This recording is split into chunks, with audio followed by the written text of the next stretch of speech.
టాలీవుడ్ ప్రముఖ హీరోయిన్ సమంత తాజాగా చేసిన ఇన్స్టా పోస్ట్ ఇప్పుడు సోషల్ మీడియాలో వైరల్గా మారింది. ఆమె పోస్ట్ చేసిన ఫోటోను చూసి అభిమానులు ఆందోళన చెందుతున్నారు. ఆసుపత్రి బెడ్పై సమంత పడుకుని ఉండగా ఆమె చేతికి సెలైన్ ఎక్కిస్తుండడం ఈ ఫోటోలో స్పష్టంగా కనిపిస్తోంది. దీంతో సమంతకు మళ్ళీ ఏమైంది, ఆమె ఆరోగ్యం ఇప్పుడు ఎలా ఉందని అభిమానులు టెన్షన్ పడుతున్నారు. సమంత గత కొంతకాలంగా మయోసైటిస్తో బాధపడుతున్న విషయం తెలిసిందే. మయోసైటిస్ వలన సమంత ఏడాది పాటు ఇండస్ట్రీకి కూడా దూరంగా ఉంది.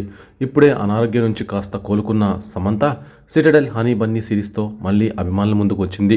ప్రస్తుతం రక్త బ్రహ్మాండ్ సినిమాలో నటిస్తున్న సమంత మా ఇంటి బంగారం అనే సినిమాకు నిర్మాతగా వ్యవహరిస్తోంది.